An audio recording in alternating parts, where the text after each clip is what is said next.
The rain had not stopped for 3 days. Liana pressed her forehead against the cold window of the moving car, watching the world outside blur into streaks of gray and green. Her hands were folded on her lap, fingers trembling, not from the cold, but from something heavier. Fear. She had learned to recognize its shape over the last few months, ever since the doctors first said the word illness out loud, like it was nothing more than a weather report. Beside her, Alessandro Ricci sat in silence. His jaw was tight, his eyes stayed fixed on the road ahead, never once glancing at her. This was not unusual. He had been distant for weeks now, ever since her diagnosis. But today, something felt different. Today, the silence felt like an ending. "Where are we going?" Liana finally asked, her voice barely above a whisper. "You'll see," he said. Flat, cold, final. She didn't ask again. Years of marriage to a man like Alessandro had taught her when to speak and when to simply wait. He was not just her husband. He was Alessandro Ricci, the man half the country feared and the other half tried to buy favors from. A man who built empires out of silence and destroyed enemies with a single phone call. But to Liana, he had once been simply Ale, the man who used to kiss her forehead every morning before leaving for work. That man, she realized now, staring at his hardened profile, might have never truly existed. The car turned off the main road and began climbing a narrow path surrounded by overgrown trees, the tires crunching over gravel and fallen branches. Liana's stomach twisted. She recognized this direction. They were heading toward the old family estate, the countryside mansion that once belonged to Alessandro's grandfather. She had heard him mention it a handful of times over the years, always with a strange mixture of nostalgia and bitterness, never elaborating further. It had been abandoned for over a decade. When the mansion finally came into view through the rain-soaked windshield, Liana's breath caught in her throat. It was massive. 3 stories of grey stone, ivy crawling up broken walls like veins reaching for a heart that no longer beat. Windows were shattered or boarded up. The roof sagged dangerously on one side. The garden, if it could still be called that, was a wild tangle of dead grass and thorns. "Ale," she whispered, "why are we here?" He didn't answer immediately. Instead, he stepped out of the car, walked around, and opened her door, a gesture that, on any other day, might have felt romantic. Today, it felt like a formality before an execution. "Get out, Liana." She obeyed, her legs weak beneath her, the illness sapping strength she desperately needed in this moment. The rain soaked through her coat instantly. She looked at him, searching his face for any trace of the man she married. She found nothing. "This is where you'll be staying," Alessandro said, his voice devoid of emotion, as though reading from a script he'd rehearsed 100 times in his head. "I've had someone bring in food and basic supplies. There's money in the bag on the porch. It should last you a while." Liana's mind refused to process his words at first. "Staying? Alessandro, what are you talking about? This place is—" "Our marriage is over." The words hit her like a physical blow. She staggered back a step, her hand instinctively reaching for the car door to steady herself, but he had already stepped away, putting distance between them as though her touch might be contagious. "You're sick, Liana," he continued, each word measured and cruel. "You need rest, quiet. This place has both. I can't have you by my side anymore. Not like this. Not when you can no longer stand next to me the way you used to." "The way I used to?" Her voice cracked, disbelief mixing with rising fury. "I am still the same person, Ale. I'm just—" "You're not," he cut her off. "And I need someone who is." There it was, the truth, finally spoken aloud after weeks of cold distance and unanswered questions. He didn't want a sick wife. He wanted an image, a trophy, someone who could stand beside him at galas and business dinners without reminding the world that even powerful men married ordinary, fragile humans. Liana felt something break inside her chest. sharper than any physical pain her illness had caused. But beneath the heartbreak, something else stirred, a spark of anger she hadn't expected. "Fine," she said, straightening her spine despite her trembling legs. "Leave then, but don't you dare think I'll beg you to stay." Something flickered across Alessandro's face, surprise, perhaps, or the ghost of respect, but it vanished as quickly as it appeared. Without another word, he turned, climbed back into his car, and drove away, his taillights disappearing into the grey curtain of rain. Liana stood alone on the broken porch of a dying mansion, soaked to the bone, abandoned by the man she had trusted with her entire life. She had no idea that this crumbling ruin would one day become the very thing that brought him crawling back to her. Not as a Mafia boss, but as a man begging for forgiveness he would have to earn, piece by piece, brick by brick.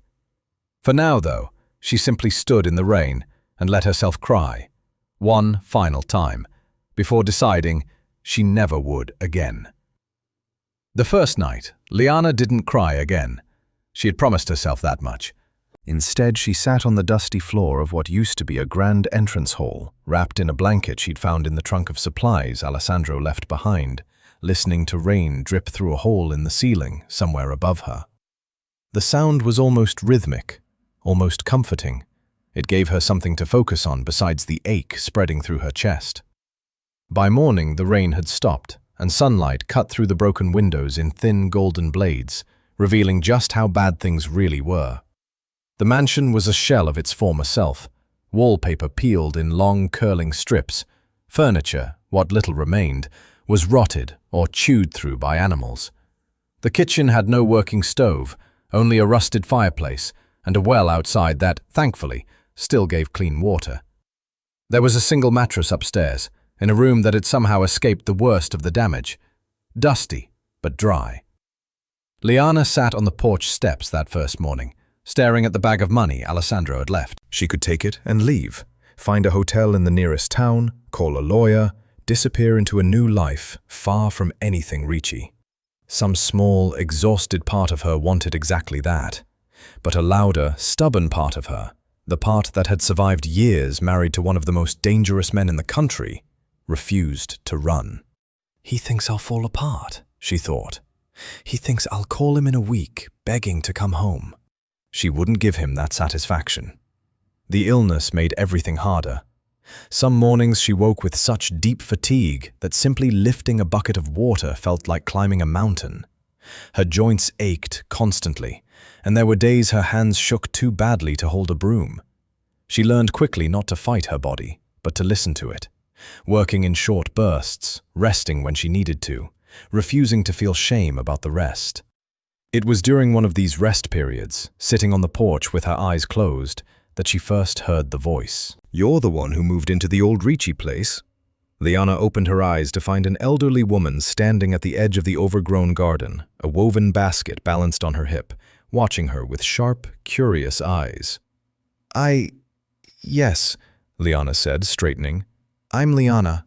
"Rosa," the woman replied simply. "I live down the hill. Haven't seen anyone up here in over 10 years, not since old Ricci passed. Didn't think anyone would ever be foolish enough to move back in." She said it without malice, more amusement than judgment. "I didn't exactly have a choice," Liana admitted, and something about the honesty in her own voice surprised her. Rosa studied her for a long moment, taking in the exhaustion clearly written across Liana's face, the trembling hands, the too thin frame beneath oversized clothes. Whatever she saw seemed to settle something in her mind. "Well," Rosa said, setting her basket down, "you'll need help if you're staying. This place doesn't fix itself, and from the look of you, neither does whatever's making you tired." That single afternoon changed everything. Rosa returned the next day with her husband, Enzo, an old carpenter with weathered hands and endless patience. Over the following weeks, they brought other villagers, a retired mason, a young woman who sold herbs at the market, a boy who knew how to fix roofs. They didn't ask for much in return, just company, conversation, and the occasional meal Liana managed to cook, despite her limited energy. Little by little, Liana learned skills she never imagined she'd need. Rosa taught her which plants could survive in poor soil and which herbs eased pain and fatigue, knowledge that helped Liana manage her illness in ways doctors' pills never fully had. Enzo showed her how to sand down old wood, how to patch a hole in plaster, how to fix a chair leg with nothing but glue and patience. She learned to pace herself, to work when her body allowed it, and to forgive herself on days it didn't. Months passed. The leaking roof got patched, room by room. The well was cleared, and the water ran cleaner. A section of the garden began to bloom again. Tomatoes, herbs, wild flowers pushing up through soil that had been neglected for over a decade. Liana changed too. Her body, though still fighting illness, grew stronger with steady work and Rosa's remedies. Her spirit hardened in a different way, not bitter, but resilient. She stopped waking each morning wondering if Alessandro would call. She stopped flinching at the sound of cars on the distant road. One evening, sitting on the porch with Rosa after a long day of work, Liana looked out at the small progress they'd made. Patched walls, a cleared path, a garden slowly coming back to life, and felt something she hadn't expected to feel again. Pride. "You know," Rosa said, watching her carefully, "most women in your position would have left the moment they got the chance." "I thought about it," Liana admitted. "So why didn't you?" Liana looked toward the mansion, its broken windows now covered with simple wooden boards Enzo had helped her cut, its walls no longer swallowed entirely by ivy. "Because he left thinking I was too weak to survive without him," she said quietly. "I want to prove he was wrong about everything." She didn't know it yet, but somewhere, buried in that crumbling house, was a discovery waiting to change her purpose entirely, one that would turn her plan for quiet survival into something far bigger than mere revenge. Winter came early that year, and with it, a project Liana had been avoiding for months: the attic. Enzo had warned her about it weeks earlier. "Roof's weakest right above there," he'd said, tapping the ceiling of the third floor with his cane. "If we don't check the beams before the snow sets in, you'll wake up one morning with the sky as your new roommate." So, on a grey Tuesday morning, wrapped in one of Enzo's old coats and armed with a flashlight and more determination than her body probably had to spare, Liana climbed the narrow, creaking staircase that led to the attic door. The door groaned open, releasing a cloud of dust that caught the weak light streaming through a small, round window. Liana coughed, waved a hand in front of her face, and stepped inside. The attic was smaller than she expected, but packed with decades of forgotten belongings: old trunks, broken picture frames, moth-eaten curtains, and furniture too damaged even for Enzo's skilled hands to save. She moved carefully, testing each floorboard before putting her full weight down, scanning for the water damage Enzo had warned about. That was when she noticed the wooden chest tucked beneath the round window, mostly hidden under a torn white sheet. Something about it caught her attention. Maybe it was the way it sat apart from the rest of the clutter, almost deliberately placed, like someone had wanted it protected from whatever chaos surrounded it. She knelt beside it, brushing away years of dust, and lifted the lid. Inside were papers, dozens of them, yellowed with age, along with a handful of leather-bound journals and a rolled bundle of sketches tied with fraying string. Liana's illness made her curious rather than cautious these days. She had learned that some things were worth the exhaustion of investigating. She carefully lifted the top journal and opened it to the first page. Alessandro Ricci, age 12, the handwriting read, messy and youthful, nothing like the controlled signature she'd seen on business documents throughout their marriage. Her breath caught. She hadn't expected this. She flipped through the pages slowly, careful not to damage the aging paper. It was a journal, filled with a young boy's dreams and observations. Entries about visiting his grandfather during summers, about helping in the garden, about a treehouse he wanted to build in the old oak near the eastern wall. There were small sketches scattered throughout, crude but earnest drawings of the mansion, imagined additions, a fountain in the front garden, a reading nook built into the library windows. Liana sat back against an old trunk, journal in her lap, and felt something complicated stir in her chest. This wasn't the Alessandro she'd married, the cold, calculated man who built an empire out of fear and abandoned his sick wife without a second thought. This was a child who had once loved something enough to imagine building it with his own two hands. She reached for the bundle of sketches next, untying the string with careful fingers. These were more detailed, clearly drawn by an older hand. A teenager, maybe, still dreaming but with more skill in his line work. Plans for the mansion, room by room. A conservatory filled with plants, a grand staircase restored to its original glory. Most strikingly, a simple sketch of a kitchen with a long wooden table surrounded by rough stick figures labeled in careful handwriting. Mama, Papa, me, Nonno, and someday, my own family sitting right here. Liana's hands trembled, and not from her illness this time. She found one final journal at the bottom of the chest, its cover slightly different. Leather, more expensive, clearly purchased later in life. The handwriting inside was sharper, more controlled, closer to the Alessandro she knew. The entries were shorter, more guarded, but the dream remained the same. I will restore this house one day, one entry read, not for status, not for anyone else, because this was the only place I ever felt like myself before everything else took that away from me. The last entry was dated nearly 15 years ago, right around the time, Liana realized with a jolt, that Alessandro's father had died and he'd taken over the family business at just 23 years old. Whatever dream he'd once carried for this house, it seemed, had been buried the same day he became the man everyone feared. Liana closed the journal slowly, staring at the water-stained ceiling above her, processing everything she'd just learned. She should have felt nothing but anger. This was the man who had thrown her away like she was disposable, who had looked at her illness and seen only weakness, who had driven off without a single glance in his rearview mirror. She had every right to burn these journals, to erase every trace of his dream from this house, just as thoroughly as he'd erased her from his life. But she didn't move to burn anything. Instead, she found herself thinking about the boy who dreamed of a treehouse, the teenager who sketched a conservatory full of plants, the young man who wrote about wanting a family gathered around a wooden table before the weight of his empire crushed every soft part of him. This mansion was never just a ruin to abandon her in. It was the last piece of a person Alessandro had lost long before Liana ever met him. She thought about her own reasons for staying, proving her strength, refusing to be broken by his cruelty.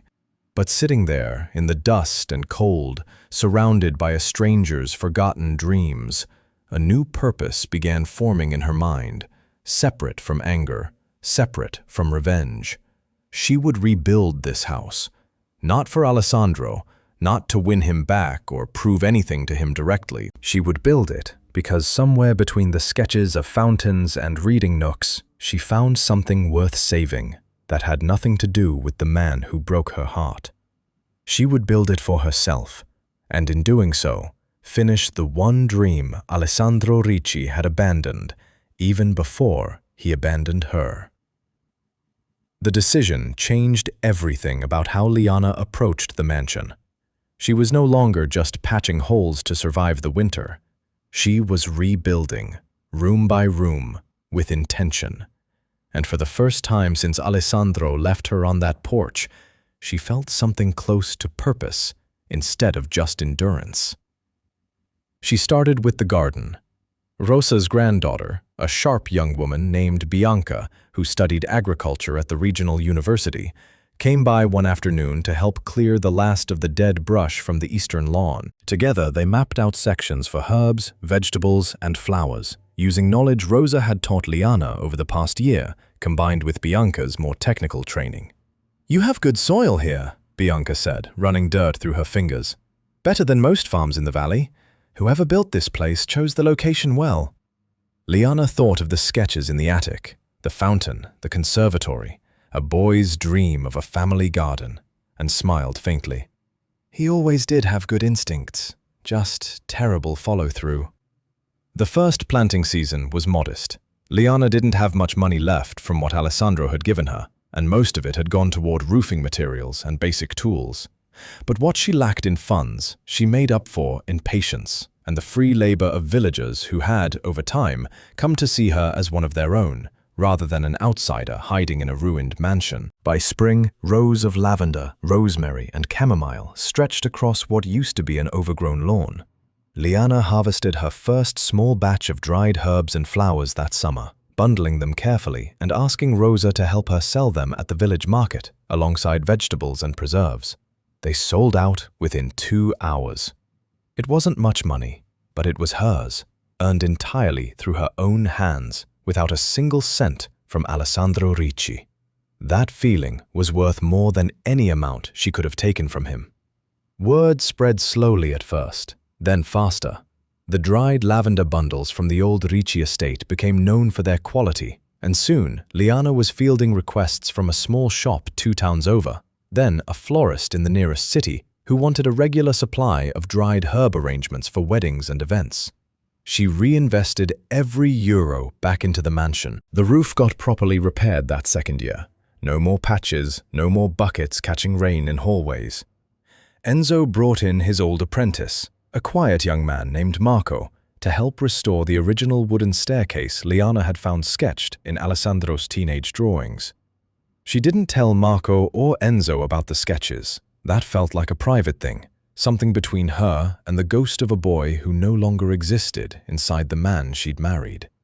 But she followed the drawings closely, matching every curve of the banister to what young Alessandro had once imagined. By the 3rd year, the flower and herb business had grown enough that Liana hired 2 local women, both struggling single mothers from the village, to help with planting, harvesting, and packaging. She paid them fairly, gave them flexible hours around their children's school schedules, and slowly built something that felt less like a business and more like a small community holding each other up. The conservatory came next, the one from Alessandro's sketches, filled with glass panels salvaged from an old greenhouse 2 villages over and iron framework Enzo helped weld back into shape. Liana filled it with herbs that needed protection from harsh winters, along with a few decorative plants, simply because she'd always wanted a beautiful space to sit and think. She never mentioned Alessandro to anyone in the village, and, to their credit, nobody asked too many questions about the man who had clearly once owned this place. Liana let them assume whatever they wanted: a widow, a distant relative, a woman who'd inherited an abandoned estate and decided to bring it back to life. The truth, that she was the abandoned wife of one of the country's most feared mafia bosses, stayed buried as deep as the journals in the attic she now kept locked in a drawer in her bedroom. Her illness remained a constant companion throughout these years, though it no longer controlled her life the way it once had. She learned its rhythms, which seasons were harder, which types of work exhausted her fastest, when to rest without guilt, and when she had enough strength to push through. Rosa's herbal remedies, combined with medication she now could afford herself, kept her stable enough to build the life she wanted, one careful day at a time. By the 4th year, the mansion was unrecognizable from the ruin Alessandro had abandoned her in. The gardens bloomed in organized, thriving rows. The stone pathways, cleared of weeds and repaired by Enzo's steady hands, wound elegantly between flower beds and the restored conservatory. The main house stood proud again, its grey stone walls no longer swallowed by ivy, but framed by climbing roses Liana had planted herself. She had built a business, a community, and a home entirely from nothing, out of spite that had slowly transformed into genuine pride and purpose. She had no idea that 200 kilometers away, the empire Alessandro built with the same ruthless coldness he'd shown her was beginning to crumble. Betrayal by betrayal, until the only asset he had left untouched was the crumbling estate he assumed still sat exactly as he'd left it. He was about to discover just how wrong that assumption was. Alessandro Ricci had built his empire on one simple principle: never let anyone see you bleed. For over a decade, that principle had served him well. Rivals feared him, allies respected him, The Ricci name carried weight in every port, every warehouse, every backroom deal that moved money through the shadows of the country's underworld. He had inherited a business from his father and turned it into something far larger, far more dangerous, far more profitable. But empires built on fear have a particular weakness. Everyone underneath you is simply waiting for the day you show a crack. The first crack came from Dario Conti, a man Alessandro had trusted for 15 years, ever since they were young enforcers working their way up together. Dario had always been loyal, or so Alessandro believed, right up until the morning 3 of his largest shipping routes were suddenly seized by customs officials, who had somehow received exact details of cargo, timing, and hidden compartments. Details only a handful of people knew. Details only Dario had access to. By the time Alessandro confirmed the betrayal, Dario had already fled the country with a substantial portion of the organization's liquid assets, leaving behind nothing but a cryptic message. You should have seen this coming years ago. The betrayal alone might have been survivable. Alessandro had weathered disloyalty before, had rebuilt from smaller setbacks. But Dario's betrayal opened a door that others had clearly been waiting for. Rival families, sensing weakness for the first time in over a decade, began circling. Marco Esposito, head of a rival family Alessandro had kept in check for years through sheer intimidation, saw his opportunity and struck fast. Warehouses were raided.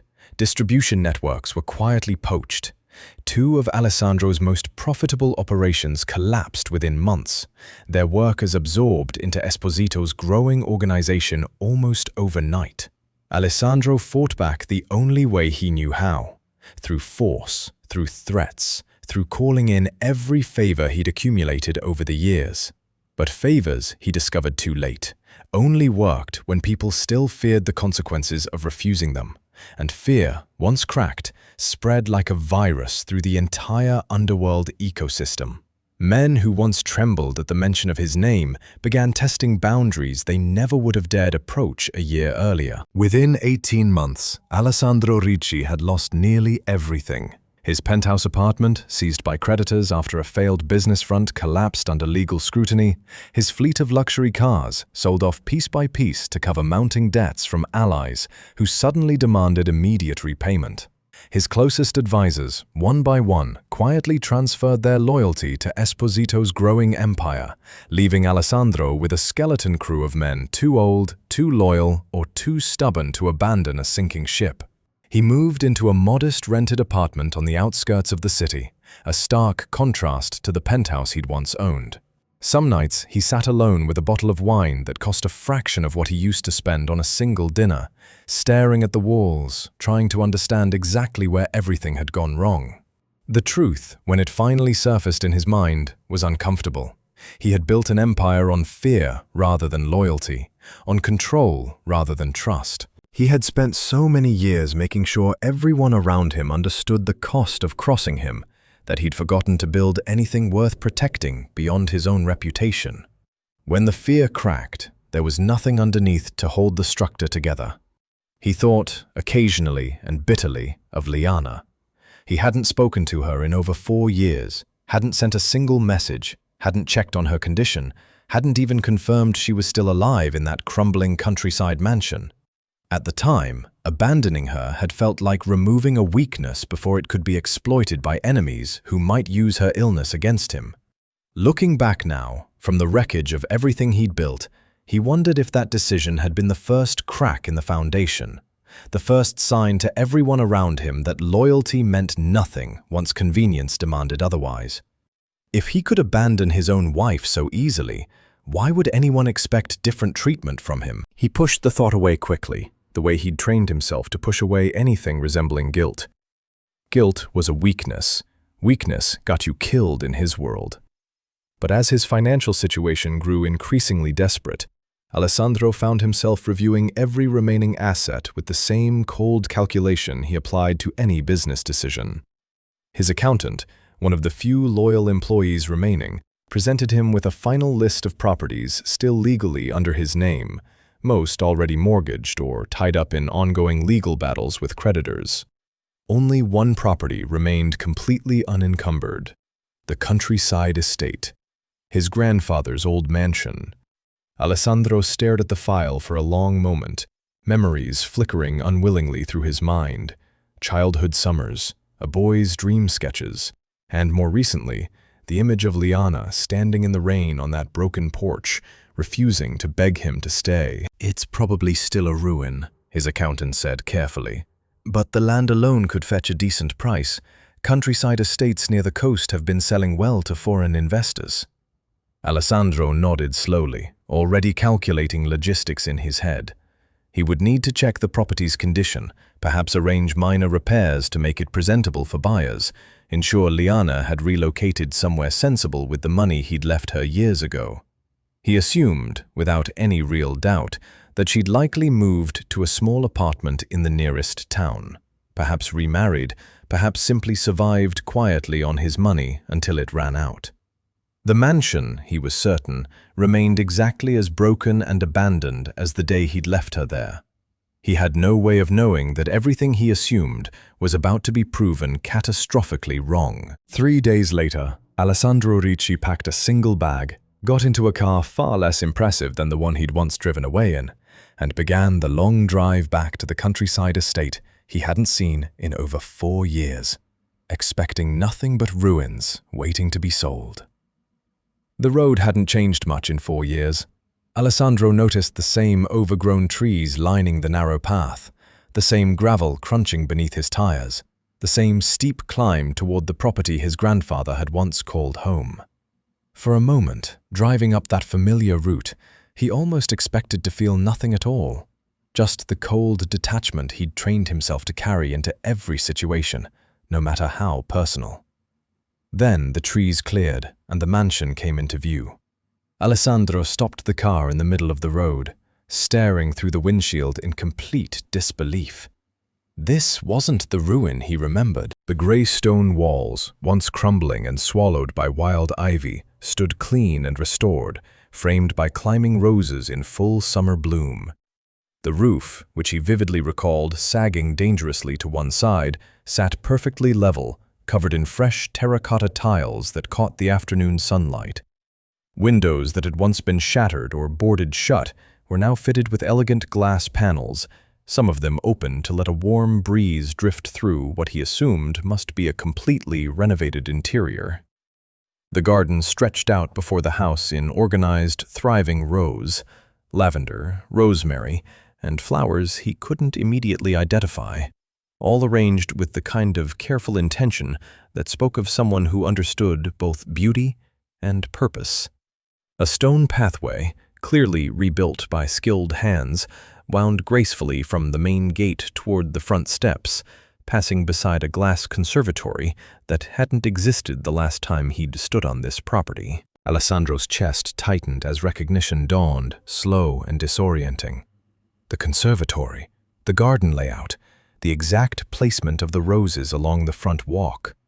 This was his dream, the one he'd sketched as a lonely teenager in a leather journal he'd hidden in the attic decades ago, back when he still believed he might build a life here, surrounded by family instead of fear. He hadn't looked at those sketches in over 15 years. He'd assumed they were long buried under dust and decay, forgotten along with every soft part of himself he'd sacrificed to build his empire. Someone had found them. Someone had built them. He parked the car with hands that weren't entirely steady and stepped out slowly, staring up at the mansion like a man seeing a ghost. That was when he saw her. Standing on the front steps, framed by the restored entrance she'd clearly rebuilt herself, was Liana. She looked nothing like the broken woman he'd left crying in the rain 4 years earlier. Her posture was straight and confident, her skin carrying a healthy color that spoke of time spent working outdoors rather than confined to sickbeds. Her curves, which he remembered her once feeling ashamed of during her illness, now moved with an ease and strength that radiated quiet power rather than fragility. Her dark hair, longer now, was pulled back loosely, a few strands framing a face that had clearly weathered hardship and come out the other side stronger for it.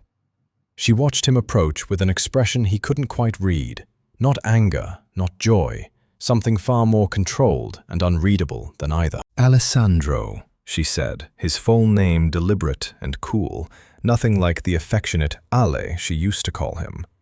I wondered when you'd finally come back. He stood at the base of the steps, momentarily at a loss for the calculated words he'd rehearsed during the drive.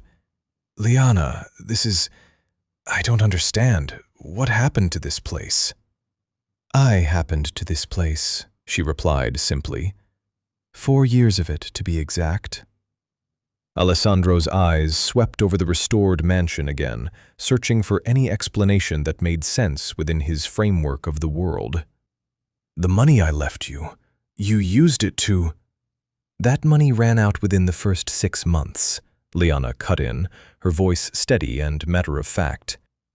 Everything you're looking at, I built with my own hands, and the help of people from the village who actually cared whether I lived or died. The words landed like a deliberate blow, and Alessandro absorbed it without argument, some instinct telling him he hadn't earned the right to defend himself yet. I came because, he started. I know why you came, Liana interrupted again, and this time something sharper flickered across her expression. Your accountant called ahead to arrange an inspection for potential buyers. I've been expecting you for 2 days. Alessandro's stomach dropped. You know about the sale? I know about everything, Alessandro, including one very important detail you seem to have forgotten. She paused, letting the silence stretch just long enough to make him uncomfortable.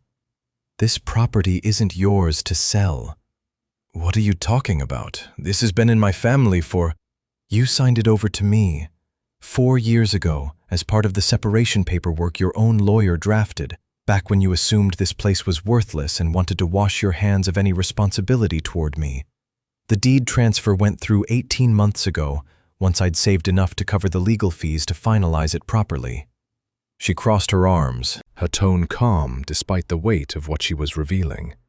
This mansion, every stone, every plant, every improvement you're looking at right now, it belongs entirely to me, legally, completely. Alessandro stared at her, memories of that hurried separation paperwork flooding back, documents he'd signed without reading carefully, eager to sever every tie to a marriage he'd viewed as a liability at the time. He'd been so certain the property was worthless that he'd barely glanced at the transfer clause his lawyer included, assuming it meant nothing of consequence. He had unknowingly handed her the one asset that would have saved his crumbling empire. Liana, please, I need to explain. You don't need to explain anything, she said, her voice finally cracking slightly with an emotion he couldn't quite place. Not sympathy, not quite anger, something rawer underneath. You made yourself very clear 4 years ago. I'm simply making myself clear now. She turned, climbing the remaining steps toward the front door of the home she'd built from nothing, pausing only once to look back at him standing helpless at the base of the stairs. You should go, Alessandro. There's nothing here for you anymore. She disappeared inside, leaving him standing alone in the garden of his own childhood dream, now completely, legally, irreversibly hers. Alessandro didn't leave. He sat in his car at the bottom of the driveway for nearly an hour after Liana disappeared inside, staring at the mansion that had once been his dream and was now the one thing in his collapsing life he had absolutely no claim to. He should have driven away. Every instinct that had built his empire told him to cut losses and move on to whatever desperate plan came next. Instead, he found himself walking back up the stone pathway, knocking on the front door of a home that no longer belonged to him. Liana opened it, clearly unsurprised. I told you to leave. I know, Alessandro said. I'm asking you to forgive me instead. Something in her expression hardened immediately. Forgive you? I was wrong, Liana, about all of it. About you, about what I thought I needed, about… Stop. Her voice cut through his rehearsed words like a blade. You don't get to stand on this porch and offer me an apology 4 years too late, especially not the same week your empire collapsed and you suddenly remembered you had a wife you left to die in a ruin. The accusation stung, precisely because it held truth he couldn't argue against. That's not why I'm here, isn't it? Liana crossed her arms. You came here to sell this place, Alessandro. You only started talking about forgiveness once you realized you couldn't.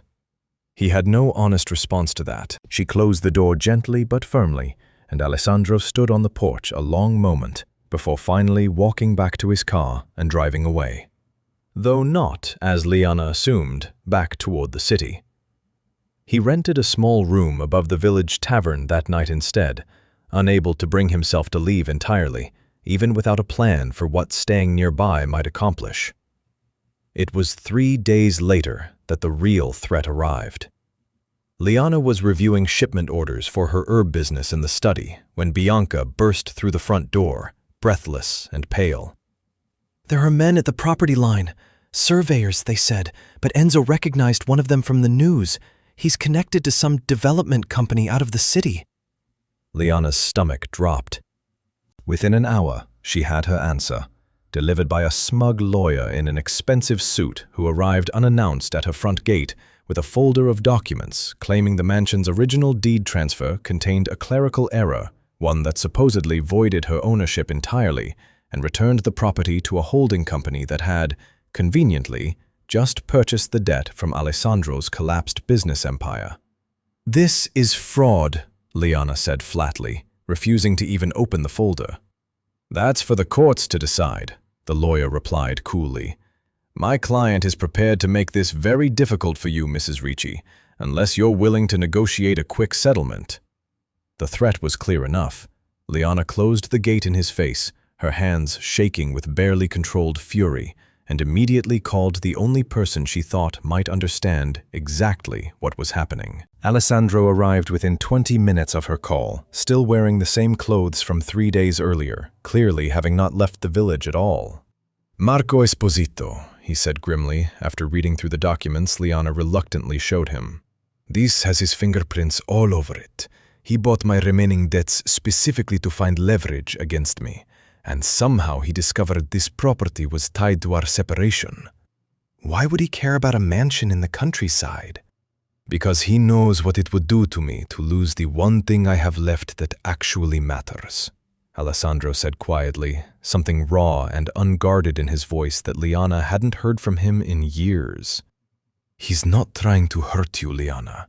He's trying to hurt me through you. The same way I once would have done to my own enemies, without hesitation.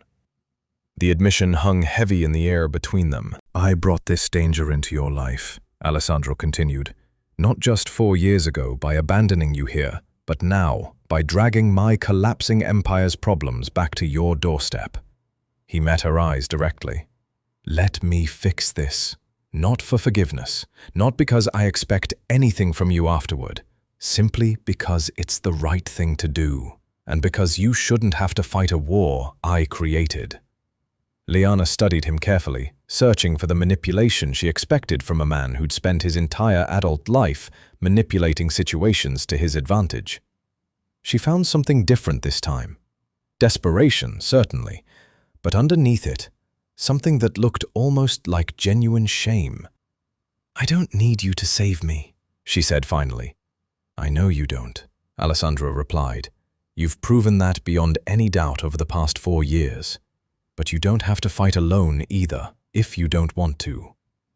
She didn't answer him directly. Instead, she turned and walked back toward the house, leaving him standing in the garden without explicit permission to help, but without an outright refusal either. Over the following days, Alessandro worked from the shadows, exactly as he'd promised. He didn't appear at the mansion, didn't insert himself into Liana's daily life, didn't ask for credit or acknowledgement.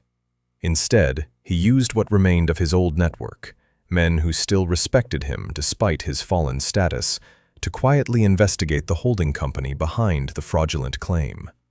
What he discovered confirmed his suspicions entirely, a paper trail connecting the development company directly to Esposito's rival organization, along with evidence that the clerical error in the deed had been deliberately fabricated by a corrupt clerk paid to alter records after the fact. He compiled everything into a detailed file and left it anonymously at Liana's front gate, along with a note containing nothing but a name, a date, and a single line.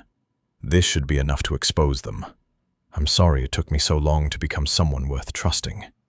Liana read the note twice, then looked out toward the village where she knew Alessandro remained, asking for nothing in return for the risk he'd taken to protect a home that legally, completely, belonged only to her.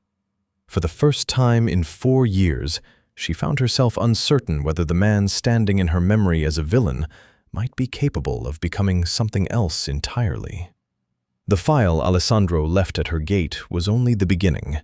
Liana spent the next morning at her kitchen table, spreading out every document across the wooden surface Enzo had restored years earlier, cross-referencing names and dates with a determination that surprised even her. 4 years of managing her own business, negotiating supplier contracts, and learning enough law to protect herself from unscrupulous buyers had given her skills she never expected to need for something like this.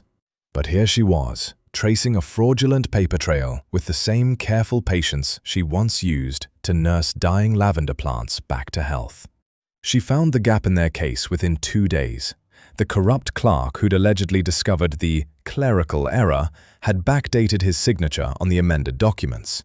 But Liana noticed the paper stock used didn't match records from the actual date in question.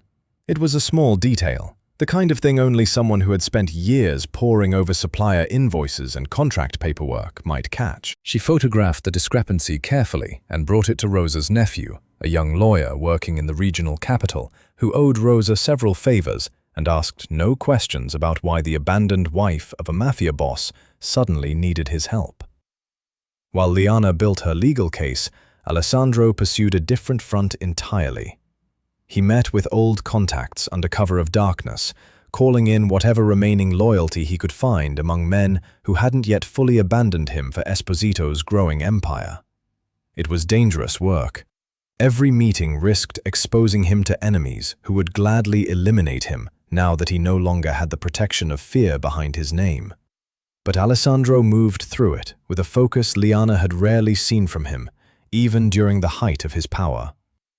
3 days after his note appeared at her gate, Alessandro found the evidence that changed everything. A former accountant of Esposito's organization, disgruntled after being passed over for promotion, agreed to hand over records proving direct payments from Esposito's shell companies to the corrupt clerk who'd falsified the mansion's deed transfer. The same records also revealed the development company's true ownership structure, a chain of paper corporations designed specifically to obscure Esposito's involvement from any legal scrutiny. Alessandro brought the evidence directly to Liana's front gate this time, no longer hiding in the shadows. "This is enough to end it," he said, spreading the documents across her kitchen table beside her own evidence. "Combined with what you found about the backdated paperwork, we have everything needed to expose the fraud completely and press criminal charges against everyone involved." Liana studied the evidence carefully, then looked up at him. "We?" "You built the legal case. I found the criminal evidence." Alessandro met her eyes steadily. "I'm not asking to take credit for any of it, Liana. I'm simply telling you the truth of what happened." She didn't argue the point further. Instead, together, they brought everything to Rosa's nephew, who filed an emergency injunction against the fraudulent claim while simultaneously alerting regional prosecutors to the criminal conspiracy behind it. The following weeks were a blur of courtrooms, depositions, and tense meetings with investigators. Liana testified about the clerical discrepancies she'd discovered, her calm and methodical presentation impressing even the skeptical judge overseeing the case. Alessandro, in a move that shocked everyone who once feared him, voluntarily testified against Esposito's organization, providing detailed knowledge of the underworld connections that made the fraud possible in the first place. Testimony that put him at serious personal risk from former allies who now viewed him as a liability worth eliminating.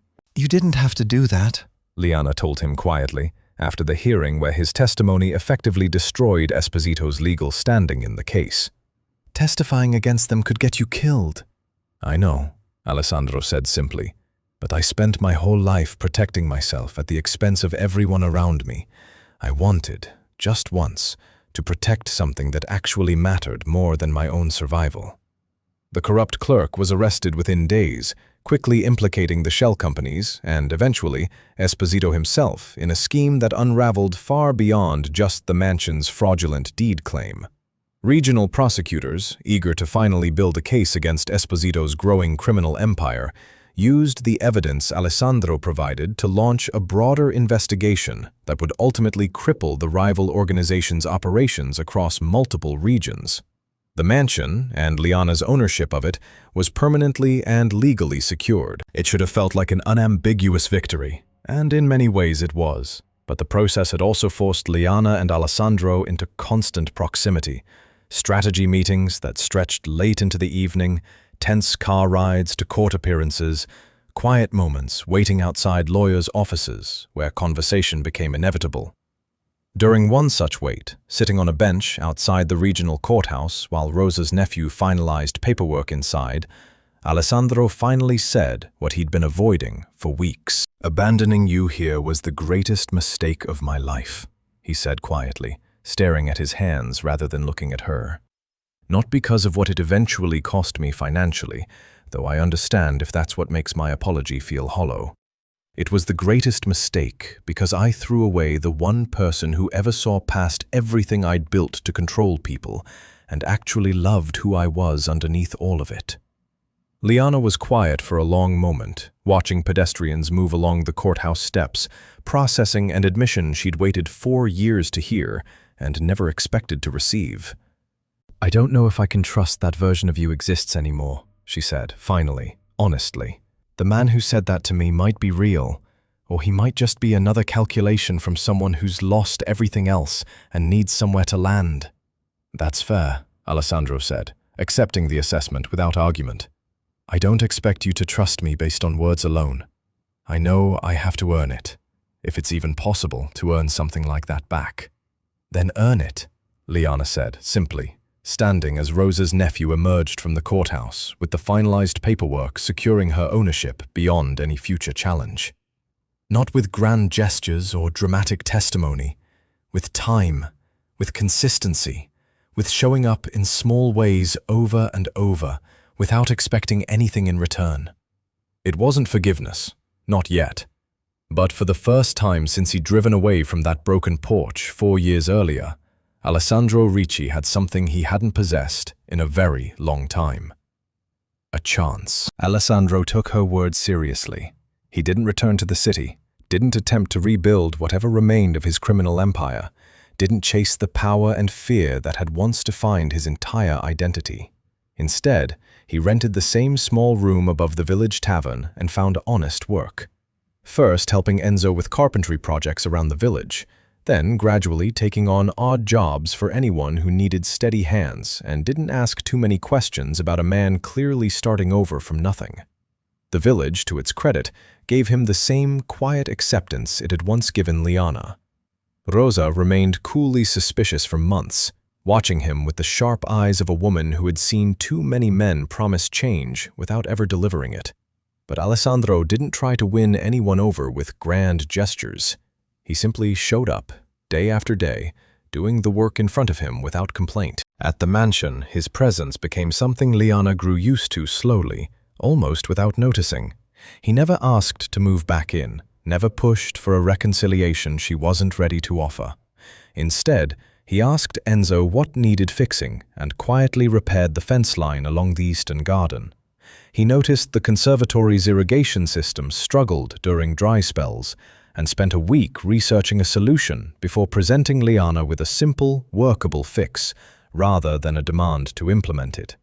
He helped Bianca and the other women during the busiest harvest weeks, hauling supplies and packaging herb bundles alongside people who had once been strangers to him and were now simply neighbors doing necessary work. Months passed this way.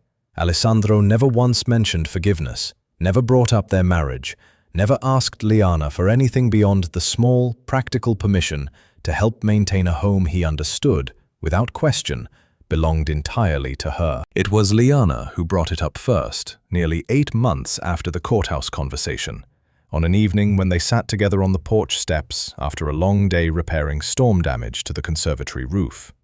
"You could have left by now," She said, watching the sunset paint the restored gardens in warm gold light. Started over somewhere else. Built a new life away from everything that reminds you of what you lost. I don't want a new life, Alessandro replied. I want to understand if I have any place in the one you built, even a small one. Even if it's just fixing fences and irrigation systems for as long as you'll allow it. And if I never offer you more than that? Then I'll fix fences, he said simply, and consider myself fortunate to still be useful to you at all. There was no manipulation in his voice, no calculated angle she might have once expected from the man who built an empire on control. Just quiet acceptance of whatever boundary she chose to set, without resentment or hidden expectation. Liana studied him for a long moment, thinking of the boy in the journals who dreamed of a family gathered around a wooden table, the man who'd testified against dangerous allies at serious personal risk, simply to protect something he no longer had any legal claim to.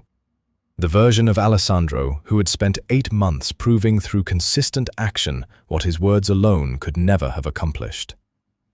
The kitchen table, she said suddenly. Alessandro looked at her, confused. What? In your sketches, the kitchen table you drew as a teenager, surrounded by family. She met his eyes directly. I finished building this house from your dreams, Alessandro, but I never finished that particular room. I didn't know what to put around that table, or who. Something shifted in his expression. Hope, carefully guarded, afraid to fully surface after years of believing he'd destroyed any chance of it. I'm not offering forgiveness tonight, Liana continued carefully. I'm not offering to erase 4 years of abandonment or pretend the man who left me on this porch simply doesn't exist anymore. But I'm willing to find out, slowly, whether the man sitting beside me now might be someone worth building that table around. It wasn't a dramatic reconciliation. There were no tearful embraces, no promises of a love restored to its former intensity. Instead, there was simply time. Careful, deliberate, unhurried time, spent rebuilding trust the same patient way Liana had once rebuilt a crumbling mansion, one honest brick at a time. The following spring, nearly a year after Alessandro had first returned to sell what he assumed was a worthless ruin, the village gathered at the mansion for what Rosa insisted on calling a proper celebration, though nobody quite agreed on exactly what they were celebrating. The gardens were in full bloom, the conservatory finally complete with the irrigation system Alessandro had designed, and the grand staircase Enzo and Marco had restored gleamed under lights strung carefully across the entrance hall. Villagers who had once helped Liana survive her darkest months now filled the mansion with laughter and warmth, celebrating a home built from abandonment that had somehow, against every reasonable expectation, become a place of genuine second chances. In the kitchen, finally finished after months of careful work, stood a long wooden table surrounded by mismatched chairs collected from the village and repaired by Enzo's steady hands. It wasn't the perfect family gathering young Alessandro had once sketched in a hidden journal. It was something better, something real, built not from naive dreams, but from hard-earned understanding of what forgiveness actually required. Liana stood at the head of that table, watching Alessandro help Rosa's grandchildren carry dishes from the kitchen, laughing at something one of them said, entirely unrecognizable from the cold, calculating man who had once abandoned her on a broken porch in the rain. The mansion that had once represented her deepest heartbreak now stood as proof of something far more valuable than revenge, or even forgiveness alone. It stood as proof that people could rebuild themselves as thoroughly as any crumbling house if they were willing to do the slow, unglamorous work required, brick by brick, season by season, one honest choice at a time. And for the first time in 5 years, standing in the home she'd built entirely on her own terms, Liana finally let herself believe in the possibility of a future she hadn't had to fight for alone.